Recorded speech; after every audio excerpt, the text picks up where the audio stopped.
Consumer and Retail Group, Firework, Avalara, TGW, and Sezzle. Ranked in the top 10% of all podcasts globally, the Retail Fast Five is a podcast that we hope makes you feel a little smarter, but more importantly, a little happier each week too. Today is November 16th, 2023. I'm your host, Dan Mazenga. And I'm Chris Walton. And we're here once again to discuss the most important headlines from the past week that highlight how the physical, digital, and human elements of retail are coming together to shape the future. Chris, we had a big launch this week. Do you want to do the honors? Oh, thank you. And I'd love to do the honors. That's so awesome. Yes. Yes, we launched a new daily podcast called the Retail Daily Minute, which I have to say features your mellifluous voice every day, reading the top headlines in the world of retail in about, on average, I'd say 3 to 4 minutes. And I got to tell you, I listen to it every morning and I learn something new every morning that I wouldn't necessarily pick up had I just tried to read the headline and scan the headline. So it's great. Yes. I think everyone should check it out. Yes. I mean, a lot of people, which I thought was very hilarious. People are like, all right, 3 to 4 minutes. I can do that. I can do that. That amount of you is fine. I don't know about the full Fast Five, 25 to 35 minutes, but for sure they can do the daily 3 to 4 minutes. So, that's good. Thank you. Thank you for telling us that. You can continue to leave reviews like that for us on the Retail Daily Minute so that we can keep making sure that we're bringing you only the 3 to 4 minutes of content that you actually want from us. Right, Chris? Yeah. Yeah. And I actually listen to you on like 2 times speed. So my 4 minutes becomes 2 minutes really quickly. But yeah, to your point, if you give it a listen, leave us a review, rate the podcast, let us know what you think. We'd love to hear what you think and get your feedback, because the reason we do this, as we always say, is we do it for you, and every little difference makes a difference to us. And that's how we try to go about the content we make for you as well. So also, I want to make sure that you tell us which stories you like, because we use that, believe it or not, we use the Retail Daily Minute to determine the stories that will make the Fast Five. So in addition to your reviews, you got to tell us, however, in whatever method you prefer, which stories you think should make the top 5. I like hearts, Ann. I like hearts. I like hearts. Like put little heart emojis on whatever thing you want in social media. That's a whole separate thing we can't get into. But Chris, I have speaking of hearts, things I would like to heart. That is our guests on today's show, back for their regularly scheduled monthly appearance. We have 2 brand new people from the A&M Consumer and Retail Group joining us today. We have Senior Director Chris Kreitz and Director Cassie Riding of the Alvarez & Marsal Consumer and Retail Group. Welcome, Cassie. I want to start with you. Tell the audience a little bit about you first, and then we'll go to you, Chris. Awesome. Thanks for having me today. My name's Cassie Riding. I'm a director with CRG. I joined the group about 3 years ago, right after I graduated from business school out of the New York office, mostly focused on the retail side with our group, doing some of the large-scale transformations and also some store operations work. Excellent. Welcome, Cassie. Awesome. We're Great excited to have you. Yes. Chris, let's hear about you. Hey, Chris, and thanks for having me. Chris Kreitz, Senior Director with CRG, long-time listener, first-time caller. Can I start with a little cliche? Yeah, why not? We love it. Anytime. Perfect. It's just like listening to Dr. Laura with my mom in the car growing up. Specialize on the physical retail side. They've been working on large-scale transformations, store operations, pricing, promotion, merchandising, a lot of the topics I'm hoping we're going to dive into today. Yes. Yeah, a lot of supply chain in your background too, it looked like. Is that right? Am I correct in saying that? All right, Ann, should we get to it? Let's do it. All right, before we get started, do we have any other big content drops we need to tell the audience about? Actually, yes, we do. We are really excited about this one. We interviewed Brian Cavanaugh last month as part of our Ask an Expert series on LinkedIn. You may have caught it. And the interest was so high in that content, in that damn content, the digital asset management content, that we are bringing him back to go even deeper on the subject with a new podcast that will drop during the last week of November. So that's coming up right after Thanksgiving. So make sure to keep a lookout for that. Yeah, keep a lookout for that. And if you want to learn more about Binder before that, which is honestly the most intuitive enterprise digital asset management platform out there, you can also book a demo with them directly at binder.com. All right, Dan, I think we got to get to these headlines. I think we got to break in these newbies. What do you think? Let's do it.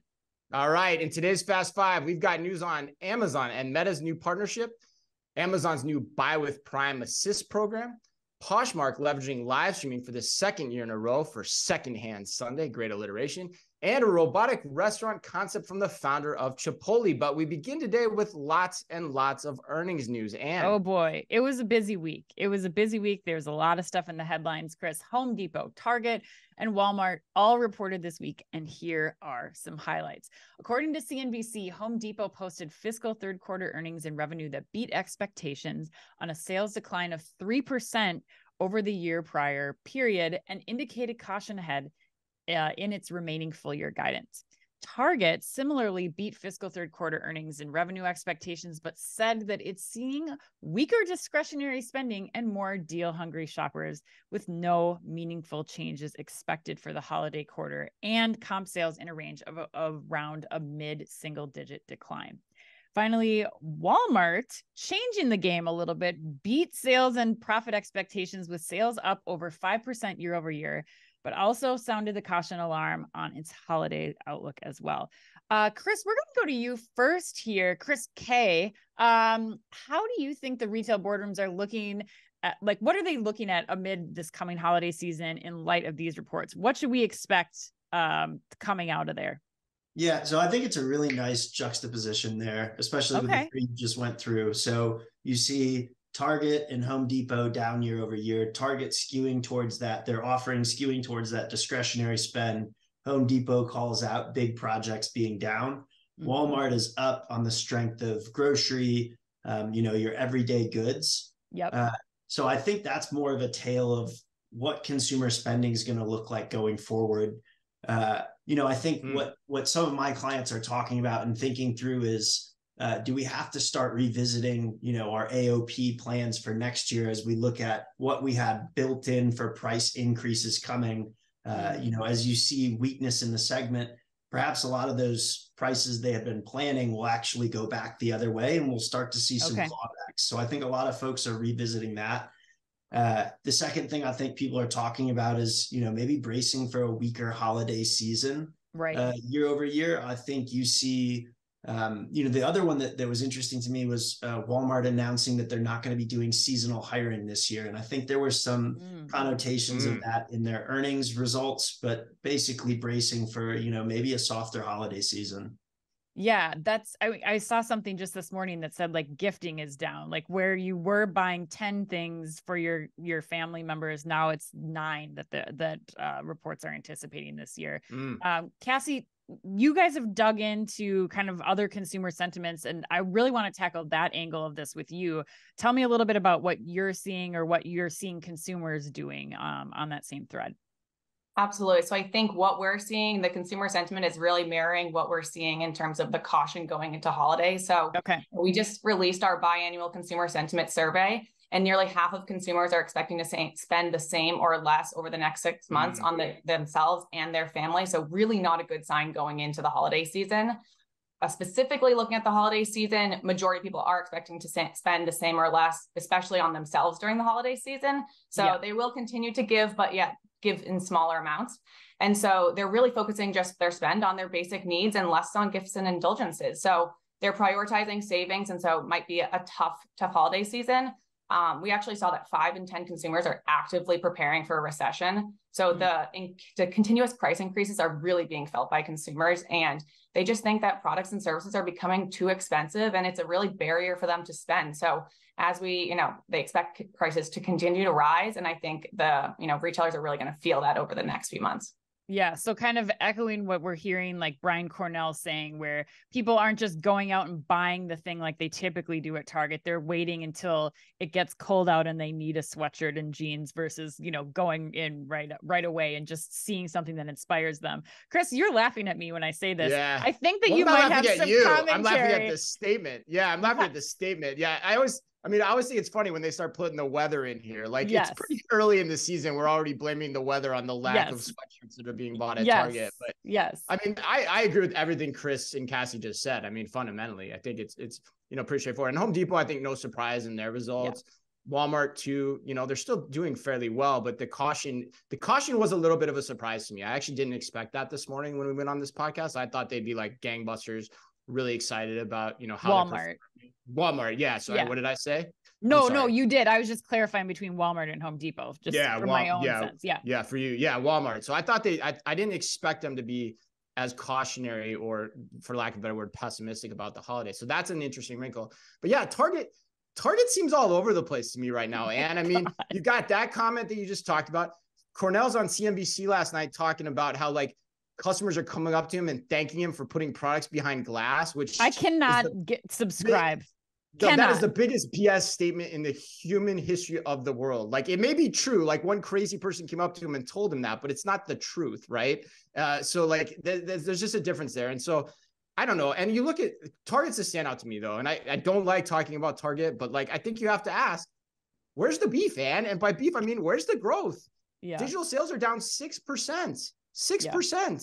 Like, that's digital, right? That's crazy. And so, and sales are oftentimes a reflection of your priorities. And Target, you know, they invested in stores before the pandemic. That strategy worked out, particularly because of the pandemic and your options that you had for one-stop shopping during the pandemic. So, you know, my question is like, where's the growth going to come from? I look back, like going back to Shipt, which was a long time ago, I think 2017 or 2018. What other growth initiative do they have to count on? Like, I can't name one. And so I don't know. I think it's going to be a tough time, and you're starting to see some weird things being said in the media like that. I don't know what Cornell is thinking right now. I mean, get your head examined, Cornell. Like, no one's buying that. I gotta say, like, as a former Target employee, like, I can just imagine, you know, getting the recap of that conversation. And then as a Target customer too, thinking about like, am I really thanking Target for making me wait 3 minutes to get a thing unlocked so I can buy Dove soap? Like, I guess I just don't understand that. Maybe the fact that it's there is great, like maybe that part of it, but I don't know, man. I am really concerned about that angle of it, and knowing the people at Target who are working really hard, to hear the leader saying something like that makes me a little concerned. Oh, 100%. Yeah. My favorite was somebody texted me. It's like the equivalent in e-commerce is like saying, we're going to slow the site down and then just continually move the buy checkout button on you. Like, that's essentially what you're doing in the store. And people are supposedly liking that. But anyway, not that that's the crux of the earnings, but I think it's a funny little coincidence to point out. All right. Let's keep moving. Headline number 2, Meta and Amazon are teaming up. Again, according to CNBC, Meta has debuted a new feature allowing users to link their Facebook and Instagram accounts to Amazon. Quote, for the first time, customers will be able to shop Amazon's Facebook and Instagram ads and check out with Amazon without leaving the social media apps. An Amazon spokesperson said in a statement, customers in the US will see real-time, also can be said as real-time pricing, Prime eligibility. Really struggling with this one. I had too much coffee today. I am feeling it. Oh my God. Prime eligibility, delivery estimates, and product details on select Amazon product ads in Facebook and Instagram as part of the new experience, end quote. Cassie, let's go to you first on this one. What do you think of this? If you can't beat them in social commerce strategy, then join them from both parties. What letter grade would you give to each of them? I'm curious. Oh, I think the jury is still out a little bit in terms of where we're going to see the biggest winners here. So there's definitely a range of grades. Yeah, cool. I can't wait. All right. But I think right now, as I'm understanding it, the Meta is not going to get as much of the access to data that I would have hoped to see in this, and to be able to get as much benefit from it. So I think Amazon, the consumer, the advertisers are really the ones, you know, those are the A students, whereas Meta might not be benefiting as much from this because they're not going to be getting as much data back as potentially would be available and on the opportunity to. Sounds like Amazon's not willing to give that data back. So obviously it's going to create less friction for the customers, better experience. We're going to see increased conversion, which, you know, ultimately makes the experience and the advertising more valuable. Great for Meta, but in terms of being able to how they can lever that data, if they're not getting the complete cycle, I think maybe not quite as valuable as we might be hoping it would have been for them. So, you know, they might not be an A student right now. So interesting. So you think good move for Amazon, maybe not so much for Meta, or curious, time will tell. I think still a winner and better than where they are right now. But with the data, I'm not sure that it's necessarily an A+ move for them. Okay. And what do you think? You got anything to add on that? I mean, this was a huge week for Amazon. I really have to say, and actually I think what the more important story kind of broke after this, which is actually the announcement with Snap, because I think that's the most growth potential for them, given the audience that's on Snap and now able to transact within the Snap platform as well. I think, like Cassie said, huge benefits for Amazon here. I think this also helps them get more retailers on the platform, gets more spending on ads in the Amazon platform, and then also benefits creators. Chris, you were talking about this last week, where when we started to see Facebook starting the subscription program for the creators on these platforms, like now you have the creators who are able to tie this into their Amazon affiliate accounts, that page. They're able to take people right to that and still get the credit, so that those brands now have a better picture of the efficacy of their campaigns with creators, of the ads that they're putting on Amazon and other platforms. And I think those are the people that benefit here, along with what Cassie said, the seamless customer checkout experience that I think is really where we're headed, and is a smart move from both parties. Like you said, if you can't beat them, join them. Like, how do you figure out how to make that perfect marriage happen so that more seamless transaction can happen in general on these platforms? Yeah, it's a pretty overt move from Amazon this week. I mean, to announce Snap and Meta in the same week, and it's not like they haven't tried social commerce themselves. Remember the failed Spark experiment from a few years ago? So it seems like they're just saying, okay, we're all in on this. We're just going to be the conduit for commerce off these platforms, which is a really bold thing for them to actually say and start to do. So, Chris C, any other thoughts here? Yeah, I mean, I agree with what all you guys have said so far. I mean, I think it actually speaks to the Pinterest partnership with Amazon too. Like, that's the first big partnership that they're doing that's similar to this. And I think it speaks to how well that partnership's working. I think we're going to see even more of these start to roll out. Chris, it kind of triggered a thought for me. The last piece you said about, bringing a trusted commerce platform to social commerce. I think that's exactly what Amazon fills here. Is they fill the role of having a trusted platform where when you're making a purchase, you know what you're going to get, that you're going to see unbiased reviews, you're going to have a very easy, smooth checkout experience. So I think this is just another way Amazon's embedding themselves in the transactions happening outside of Amazon.com. Yeah, 100%. And I think that's the point I would make on this too. And I think there's a big lesson for the retail audience to take from this based on what you just said. And that is, you need to get on board with technology that's going to give you real-time visibility and the availability of your inventory in your ads on these commerce platforms. Otherwise, Amazon's going to sneak in there and snake it from you very, very quickly. And it's going to be the preferred option for many people trying to shop ads on Facebook, on Instagram, on Snap.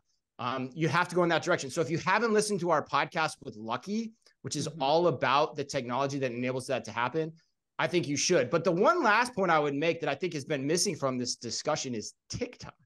I'm curious, anyone have thoughts on that? Like, where does Amazon go with TikTok? How do they think about that angle? Anne, you got any thoughts there? I mean, I think that there's still some apprehension working with TikTok. Like, there's still like a lot of countries that are banning it.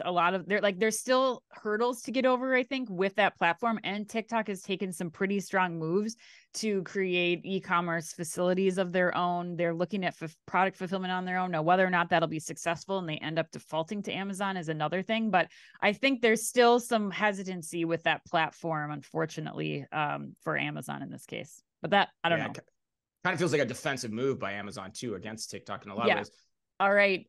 Headline number 3, Amazon has launched a new program called Buy with Prime Assist. According to an Amazon press release, the new feature allows businesses to offer 24/7 real-time customer service to Prime members who have checked out on their e-commerce sites using Buy with Prime at no additional charge to the business, meaning Buy with Prime Assist delegates customer service for Buy with Prime order-related queries to train representatives to offer round-the-clock human-assisted customer service through live chat. No bots, not a bot in sight. Chris, and while maintaining the look and feel of the business's brand, which is important to note. Chris C, not Chris K, which I called you earlier. My apologies. Chris C, do you like this Prime extension? And what do you think it says about Prime overall? Yeah, I love this. I mean, I love this for retailers. Yeah, I really do. I mean, when I think about it, if I'm a retailer, 40 to 70% of my contacts that I get through my different channels, whether it's Twitter, social, phone, text, etc., we call them WISMO. Where is my order? And they're just super simple contacts to resolve. People want to change a shipping address. People want to see, the status of their order, make transactional changes. And I personally think that brands think that they need to deliver a quirky, fun customer experience in every single interaction. But I really think for those types of interactions, customers really just want straightforward, fast resolutions. Now, if I'm calling to talk to you about your product features, and that's absolutely where I want to speak to, a trained high-level associate who can help me learn more about the product and your brand. But man, this like, where's my order tactical execution stuff? I think this is a huge opportunity for brands. I love this. And the other thing I think about when I think back, what does this say about Prime? I think this says a lot more about Amazon's dance with Shopify as they try to expand into owning other areas of commerce outside of that's interesting. Of Amazon.com, exactly like we were just talking about, Chris. Because to me, this is a lever on how you can use Amazon for your back end, and it's just one more piece of stickiness that makes it harder to switch away once you've started. Yeah, totally. I could not agree more, Chris. I mean, it's really getting to me establishing Amazon as the everything platform. Like what we've seen with Alibaba in China is like they're facilitating orders. You are using payment as on a lot of retailers' sites. Chris, what are your thoughts here? Are you feeling like this is cementing Prime as something that has staying power in the US?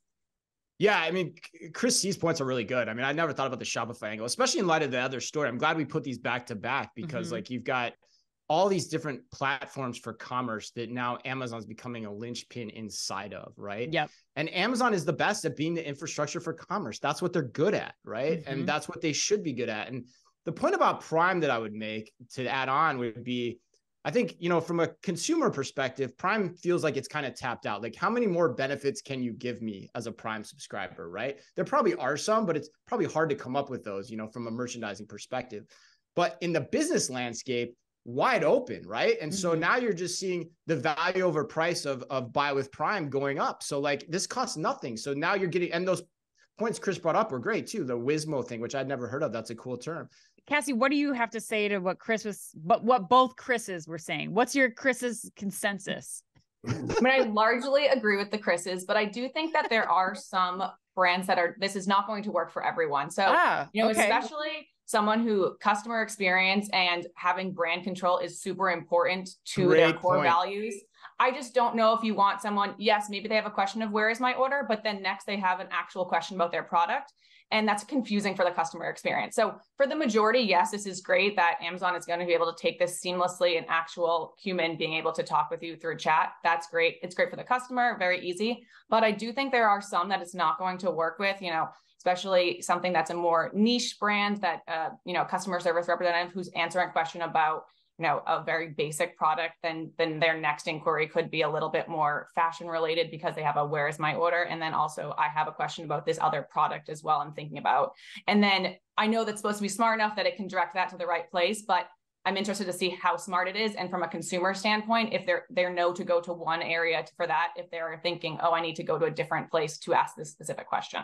I completely agree, Cassie. I think like there's going to be some definite growing pains with this because I think you're also thinking about you're kind of taking this unilaterally where it's just a Wismo question, just a question about, the cost of a product or, helping with the existing transaction. But that's not always going to be the case either. Like there's some cases where my product isn't going to come. I need it in this time frame. What's a similar product that I could purchase? And then I think you're totally right, Cassie. You start to get into questions about like, how much does that human being, like how much can they advocate for the brand in that scenario, especially when I imagine they're going to be using these associates to tackle multiple brands at one time, or one call center to be able to tackle multiple brands at one time. And even when you have a real human being on the other end of the line, if they're not able to answer those questions, will there be friction for those brands that are leveraging, this type of technology? But Chris, you had something to add too. I don't know. I think that sounds like it could be a problem, but I think when you talk about who's actually going to use Buy with Prime, I don't think these brands are going to be electing to use Buy with Prime to begin with. Like the high touch brands, the high service brands, they're not going to choose Buy with Prime. So I feel like that's that subset's almost excluded from this conversation. I Some don't of them know might. though, Chris. I mean, like we just got an email this week about a brand that's claiming, I mean, these are smaller SMBs and specialty brands claiming that, you know, Buy with Prime is increasing their business 70%. So like there could be this kind of scenario. I think more often than maybe we think. I love that. And I was looking at some of the numbers on the Buy with Prime last night, and I think that they're wild. Like some of the things that Amazon's claiming, 25% lift in conversion by switching to Buy with Prime, increased basket sizes, et cetera. I just can't help but wonder like how much of that is tied in with additional support that Amazon pushes to those retailers and positioning on their site, right? Because the whole idea is they have 167 million Prime subscribers. They can push people to your site or your channel. So whenever I hear those crazy numbers about conversion going up with Buy with Prime, all I think about is like, okay, but how in the background, how much support did Amazon give to those specific retailers to make those numbers happen? To me, they feel manufactured. I don't understand why you'd see a 25% lift in conversion just because your checkout is, 2 to 3, maybe 10, 15 seconds quicker. It doesn't quite track for me. Well, Chris has a story for you. Yeah, I can tell you having that as a validation point is very big because I've gotten duped into buying a few things through Facebook ads that have turned out to be fraudulent. And so it can be a big factor when you don't know the brand particularly well. So I think the interesting point for me is just as we move on here is it seems like it's a good concept that Amazon's come up with here that they've rolled out. I think we'd universally agree with that. All right, headline number 4. Poshmark is leaning into live stream to promote resale for the second year in a row. According to Chain Storage, the online resale site, which rolled out Posh Shows, a live stream shopping solution designed for fashion resale in the US and Canada in April 2023, is hosting its second annual Secondhand Sunday, which it calls the quote, only national holiday dedicated to supporting secondhand sellers and circular fashion during the peak holiday shopping season, end quote. Taking place on Sunday, November 26th, Secondhand Sunday is focused on encouraging the purchase of pre-owned goods for holiday gifts. This year, Poshmark is launching a lineup of live shopping events supported by the Posh Shows live stream feature, including, Anne, are you ready for this? Yes, tell me all about them. All right, I know, because you're going to be all over this, actually. A Gifts Galore Posh Show on November 16th, an upcycling Posh Show with shopgoodwill.com on November 19th and 26th, and of course, the bevy of live streams that will occur on Secondhand Sunday again on November 26th. So Cassie, my question for you is this: live streaming, are you in or out? And how are you at A&M CRG advising clients around the concept? Live streaming is very interesting to me. It's basically today's version of QVC. I will admit I loved QVC as a child, which probably concerned my parents about my future shopping habits, but wow. Loved it. All right. But I think, live streaming is very category dependent. So this isn't going to work, I think, for a lot of categories. I think there are a few highlights where, we can see potential there. Beauty is one of them. So, with the success of Get Ready With Me on TikTok, people want to sit there and watch someone use different products and also being able to interact with the brand about why they're using a product. I think live streaming actually could be a great success there. For single retail brands, I don't necessarily think that people want to watch someone walk around. They'll go to their website, they'll filter to exactly the type of product they're looking for. So, and then specifically with Poshmark, this is not how people are necessarily shopping for Poshmark. They're selling one individual item. There's not the scale there to make it successful. So I don't really see it. I think there's more potential in the live streams with things like the Amazon Live. So the Amazon influencers, I know there's so many influencers who has regular programming. So, Paige DeSorbo, who's a Bravo celebrity, Summer House. Wow. She has a regular Amazon Live every week, and she's recommending her products that she wants. People are already looking to her on her Instagram, on her TikToks for what she does. So her live streams are great, and there's potential for brands to partner with her potentially because it's going through a variety of products. But I don't see people tuning in and shopping just for one brand. Wow. Looks like we hit your wheelhouse on this one. Great guess for this week. Yeah. Great guess for this week. Anne, what do you think? Do you agree with Cassie? Anything you change in what she said? Anything you disagree with? I mean, I think Cassie's like hitting on all the right notes for this. I I guess I don't see the harm in doing this, especially on the Poshmark platform, because one of the worst things about buying something on Poshmark is that you're dependent on the posher, who's not always the best photographer, showcasing an item. So it's much simpler from somebody who shops consignment frequently for me to see something on form, for me to see somebody walking around in an item. And I do think that there's a capability within Poshmark to, or these live Posh shows to say, this is my item in size 28, this pair of jeans, but then here's the same item or similar items across the board that are also for sale. But it kind of gives you a better sense of like what that product looks like, moves like, and feels like. And I think this is even to get even more granular, I think this is a really great tactic that some of our local consignment shops here, especially the luxury consignment shops, have started to use, because it creates demand for that product. It is allowing one of our local consignment shops here, they're selling out of product much faster now that they started doing Instagram reels and doing some of this live shopping to showcase this product instead of like waiting for people to come in and consign. They're able to do sales online. So it's like opening up a new channel that is really difficult, or has been historically really difficult, for one-off thrift items to be able to be sold. That's an interesting angle, and yeah, it basically is enlivening the local businesses as a general concept potentially on Secondhand Sunday. To Cassie's point, not for every single brand, not going to work.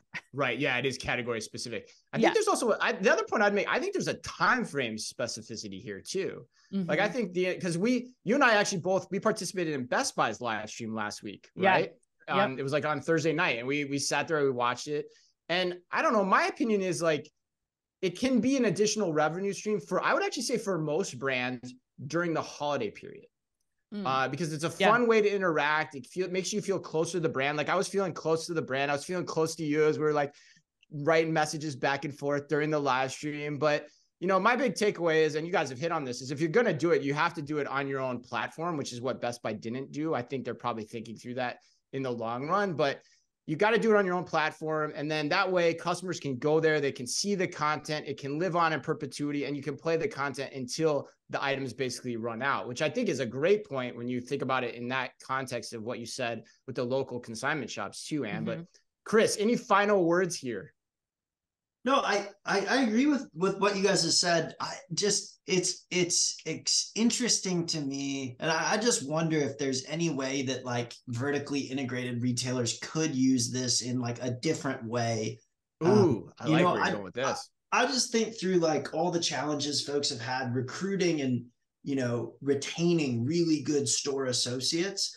And I'm just wondering if there's some sort of play on this where you could expose your best store associates, give them a platform to evangelize and serve, hundreds of customers a day versus, 10 to 20 customers a day, and give them a really different avenue to earn actual commission. Because that's one of the toughest things in physical retail today is it's really hard to track what sales associate sold you what.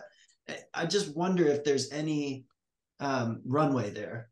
Yeah, that's freaking great. You got my mind going too. Why don't you take a page out of Temu and Shein like we had on the show last week too, and go direct from the factory with some of these live streams? Like, here's the product immediately coming off the line. Who wants it? We'll send it to you. You got to wait a little bit longer, but you're being the first ones to see what's coming, which isn't going to arrive in stores, 3 to 4 months down the line. Oh, wow. Yeah. Exciting stuff. Oh, super cool. All right, let's go to our last headline. Headline number 5. Chipotle's founder is set to unveil a new restaurant chain run by what else? Robots. According to The Independent, Chipotle founder Steve Ells is set to open a new restaurant run by robots that's aimed at reducing waste. The new restaurant, called Colonel, is scheduled to open in Manhattan soon and will also rely on robots to make most of its food. The Chipotle founder has said that while the robots will be used to make the food, the restaurants will also have a skeleton staff of about 3 people, I believe, that will be responsible for packaging food and washing dishes, and could operate with fewer employees than a traditional QSR. The New York Post also reported with Ells claiming that removing humans from the preparation process will also allow them to enhance safety. Chris, we're going to you here. Are robots the right move in this current business climate? What do you say? Eternal pessimist here. Whoa! Really? Yeah, really? I just think like, this sounds sexy, right? Sounds like, everything working for this concept, but like, break it down a little bit. We have 3 concepts that have significant headwinds right now, right? So they're doing like a hub and spoke ghost kitchen model with this. So that's one element. Then you have like the labor automation, the high-tech CapEx labor automation, another element that no one's successfully pulled off yet. And then you have poor market conditions for alternative meats. Like it or not, alternative meats not performing super well right now. And maybe long-term that is the right direction, right? But just launching this concept right now in an environment where cash is expensive, it's a high CapEx environment, there aren't demonstrated platforms for any of the equipment that you really need. Like, I love Chipotle, but I'm selling this one. Wow. All right. Wow. That's great, man. Let's see, Cassie, what are your thoughts here? I like that. I get to be more. Yeah, I get to be a little more positive on this one, I think. So I agree with a lot of Chris's point, but I also have a slightly more optimistic take on this, particularly in this situation where we have the, Chipotle founder who understands the economics of, quick serve, and he gets it. So everyone else who's gone into this space has been more startup driven. They haven't had success in this space before. I think he'll understand the economics of if this can work. And so that's, a positive for me. Hopefully he can be the one that shows this. So, given the tough labor environment, given, high turnover, just the cost, I think being able to bring the consistency to, quick serve will be very exciting. And also, not to mention the points about the reliability, the increase in food safety. I think those are all positive. So yes, to Chris's point, it is, a tough environment. Cash is expensive, but I also think this has the potential to be the one that actually can break through and show this is a viable model. Yeah, I think Chris brought up some really good points. And I think I almost have to separate the two, where like on one hand, is a plant-based concept going to be the right concept? And then on the other side, you're looking at the operations of this restaurant. So I think those two things, like, I think there's very good points brought up in both cases. But Chris, Walton, what are you thinking here? Yeah, I think that's a great point. And I was going to actually say the same thing. I think you have to divorce that in terms of how you're going to talk about this story. I think, the robot, I'm all in on the robot angle though here. Like, I think it's a really smart thing to try. And I think Cassie's point is right, and that you've got the right person trying it for the first time. Yeah. And I'm all in on robots since we went down to Schnucks a couple of weeks ago. Like we got to see that thing live in action, which is the first time I've seen a robot actually scan a store. And, I got to think about it, and like, there's all this talk about it, but at the end of the day, it's really just like the bag scanner and the security line on wheels. I mean, it's basically the TSA line. Yeah. Yeah. The TSA line. It's basically doing the same thing. And yet we're afraid of it because we think it's going to like come in and take over the world like the robot in Terminator 2 or something. But when you get down to what it's doing, it's not. And it's freeing people up to do the jobs that they wouldn't normally do. Same thing. You still have people in this operation that are still going to need to be employed. Yes. It does probably make things cleaner and safer because those people aren't touching the products, which, is a big hang up of mine when I eat at fast casual restaurants. A number of times I've gotten sick while traveling over this past year. So I just think, it's just another example of technology improving how things work, which is something that's existed since the dawn of time, quite frankly. So yes, the robot phobia, I'm kind of like, let's get over it. It shouldn't even be in the headline, in my opinion. It's just like, we're going to figure out how to do a fast casual restaurant better. Yeah, I love that, Chris. I mean, I think that the most important part of this headline is watching how they're grasping the reality of this, which is robots or technology working alongside human beings in this type of concept. I think you're looking at, to Chris C, to push back a little bit. I mean, you're looking at the technology that they're using in Chipotle now, like the avocado maker, the automatic avocado maker right now that's cutting down on time, by hours for each prep cook to not have to make the guacamole on, by hand. And I think, when you look at the savings of one prep cook spending, 4 hours cutting peppers over and over and over again, like, is that a repetitive, mundane task that makes sense to be replaced by robots? I think in this case, the answer is yes. And then you're still leveraging that human workforce to be the backup here to make sure that they're troubleshooting with customers, ensuring that facilities are clean, and that they're, getting into the nooks and crannies of the business that the robots can miss. So I'm excited about this one. I think it's got some legs. I do agree though, that I think the challenge may be the plant-based portion of this. And that's where this might fail, unfortunately. And that could kill the validity of the robotics being included. Yeah, Chris is right too. You never want to look at a business plan when there's like 3 unknowns, at play here too. Like that makes it a lot harder. There's an uphill battle for sure. All right, let's go to the lightning round. Cassie, you get the first question. Nepal's government decided to ban the popular social media app. We were just talking about TikTok on Monday, saying it was disrupting social harmony in the country. What other person, place, or thing would you like to have banned on the grounds that it disrupts social harmony? So this may be slightly controversial or maybe just a personal thing, but very specific action. I hate a hanging high when someone pings you high with no ask after it and just lets it hang there. And so it creates that, something big is coming of an ask to me. So I think, just being a little bit more upfront when you're on Slack or Teams and the hi, how's it going? And, letting people know, it will create less stress in the workplace. Oh my gosh, that sounds terrifying to me, actually. I've never thought about that, but agreed. I'm gonna start doing that to you, Ann. No, don't. In the morning. Don't get any ideas. Don't get any ideas. They're already trepidatious in the morning. All right, Chris. Chili's hired Boys to Men to sing an updated version of its iconic "I Want My Baby Back" ribs jingle, which I will spare all you listeners my rendition of.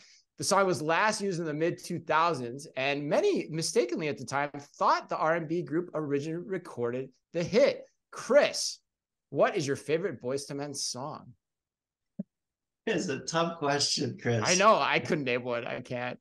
Yeah, so if I think about it, I have to go with One Sweet Day. I'm currently in the middle of packing up my house and moving to a brand new house, and I'm really looking forward to Sunday this week when all of that will be done, and I'll put on a little Boys to Men and shoot you a little clip dancing in my unpacked house. Nice. Just don't put "hi" in front of the clip. Like, don't make me wait. Yes. Don't make me wait. Hi. Yeah. Just no, it'll actually be no other text. It'll just be hi. And then yes. Right. Oh my gosh. Chris, you're getting all of the musically related questions in the lightning round today. Chris, I want to know, what's cooler than a polar bear's toenail? Andre 3000 is set to debut his first album in 17 years tomorrow. What performer from the 2000s would you most like to see release a solo album this next year? Wow, that is a great question, Ann. I think we have to go with the Tom DeLonge Christmas album, a little Blink-182 Christmas. Oh my gosh, that's amazing. Wow. Oh, I would love that. We got to get that emotion. That's out of left field. Oh my God. All right, let's close this up with this. One of my all-time favorites, McDonald's and Crocs are releasing a line of $75 shoes inspired by Grimace and the Hamburger. Cassie, in your words, without the help of anyone else or even AI, what the heck is Grimace? Okay. Well, first off, I'm just going to call it. I can definitely see this Crocs collab on Travis Kelce coming up, because I think he did have a designer Crocs collab on recently. So want to put that one on record. We'll see if he actually has that. But what is Grimace? I think that it's going to be some kind of big, a lot of unruly fur, fluff, purple. I think that's actually what the real Grimace is. And I think that's, how I picture it in my mind, just a little unruly. And you're laughing. How would you define Grimace as a thing? Like, what? I don't think I can top Cassie. Intellectual as possible here. I don't think I can. A big furry purple thing. Yes, a lot of fur, like all stuck together. That's going to leave like Grimace remnants wherever it goes, on like your clothes and on the ground, and it's like glitter but in fur form. Chris, any thoughts on Grimace to close out the show? I've never used the word in a sentence in my life, so I'm not the right expert on this one. All right. Well, that closes us up. Happy birthday today to Sam Watterson, James Widows of Charles in Charge and Animal House, and to the woman that many adolescent boys in 1983 wished was their mom when they went on vacation, the great Beverly D'Angelo. And remember, if you can only read or listen to one retail blog in the business, make it OmniTalk, the only retail media outlet run by two former executives from a current top 10 U.S. retailer. Our Fast Five podcast is the quickest, fastest rundown of all the week's top news, and our twice weekly newsletter tells you the top 5 things you need to know each day and also features special content that is exclusive to us. And we do it all just for you. And we try really hard to make it fit within the preview pane of your inbox. Thanks as always for listening in. Please remember to like and leave us a review wherever you happen to listen to your podcast or on YouTube. You can follow us today by simply going to youtube.com/OmniTalkRetail.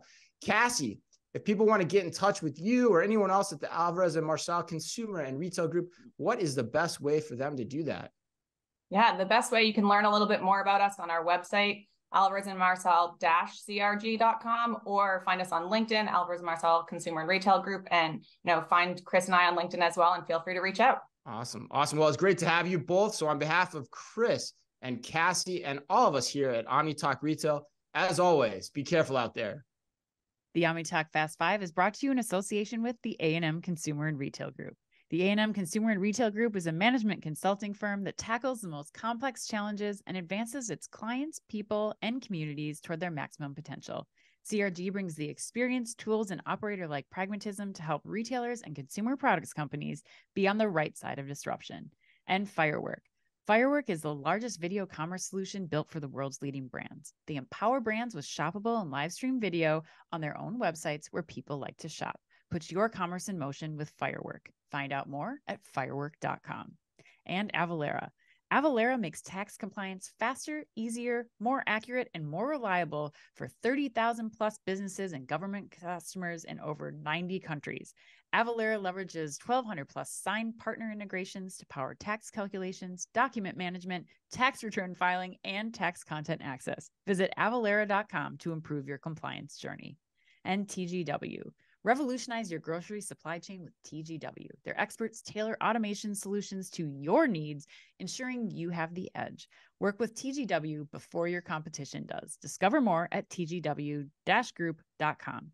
And finally, Sezzle. Sezzle is an innovative buy now, pay later solution that allows shoppers to split purchases into 4 interest-free payments over 6 weeks. To learn more, visit Sezzle.com.